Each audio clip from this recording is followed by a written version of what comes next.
साल 1659। बीजापुर सल्तनत का सबसे खतरनाक सेनापति, एक ऐसा योद्धा जिसकी क्रूरता के किस्से सुनकर बड़े बड़े राजा कांप जाते थे। नाम था अफजल खान। उसे एक मिशन दिया गया था, किसी भी कीमत पर छत्रपति शिवाजी महाराज को खत्म करो।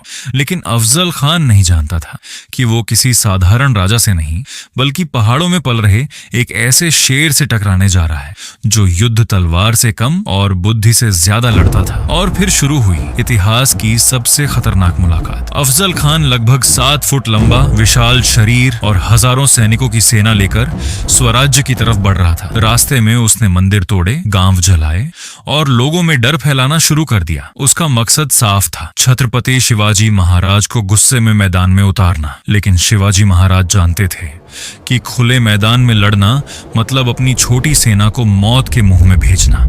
इसलिए उन्होंने चुना जंगलों और पहाड़ों से घिरा एक किला, प्रतापगढ़ फोर्ट। यहीं लिखा जाना था इतिहास का सबसे खतरनाक अध्याय। अफजल खान ने संदेश भेजा, अगर शिवाजी आत्मसमर्पण कर दें तो उन्हें माफ कर दिया जाएगा। लेकिन ये माफी नहीं, एक जाल था। शिवाजी महाराज समझ चुके थे कि अफजल खान उन्हें जिंदा नहीं छोड़ने वाला। फिर तय हुई एक मुलाकात। दोनों राजा बिना सेना के एक तंबू में मिलेंगे, लेकिन उस मुलाकात के पीछे दोनों तरफ मौत तैयार खड़ी थी। अफजल खान ने अपने कपड़ों में खंजर छिपाया और इधर छत्रपति शिवाजी महाराज ने पहना लोहे का कवच और हाथों में छिपाए वागनख और बिछुआ, क्योंकि उन्हें पता था ये मुलाकात नहीं, एक युद्ध था। 10 नवंबर 1659 प्रतापगढ़ फोर्ट के नीचे बना वो तंबू, और आमने सामने खड़े थे दो योद्धा। अफजल खान मुस्कुराया और शिवाजी महाराज को गले लगाने आगे बढ़ा, लेकिन अगले ही पल उसने अपनी पूरी ताकत से खंजर निकालकर वार किया। पर वो वार कवच से टकराया और उसी क्षण शिवाजी महाराज ने वागनख से अफजल खान के पेट पर हमला कर दिया। अफजल खान दर्द से चीख उठा। तभी महाराज ने बिछुआ निकालकर दूसरा वार किया। कुछ ही सेकंड में बीजापुर का सबसे खतरनाक सेनापति जमीन पर गिर चुका था।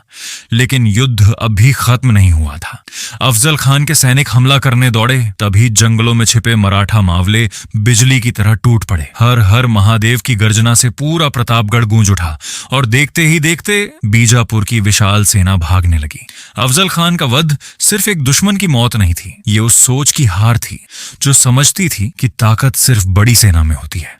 उस दिन पूरे भारत ने देखा कि एक छोटा सा स्वराज्य बुद्धि, साहस और रणनीति से बड़ी सल्तनतों को भी हरा सकता है। इस जीत के बाद छत्रपति शिवाजी महाराज का नाम पूरे दक्कन में गूंजने लगा और स्वराज्य अब सिर्फ एक सपना नहीं रहा, बल्कि एक शक्ति बन चुका था। इतिहास में कई युद्ध तलवारों से जीते गए, लेकिन प्रतापगढ़ की लड़ाई साबित करती है कि असली जीत हिम्मत, बुद्धि और सही समय पर लिए गए फैसलों से मिलती है। और यही वजह है कि आज भी छत्रपति शिवाजी महाराज का नाम लेते ही सीना गर्व से चौड़ा हो जाता है। हर हर महादेव।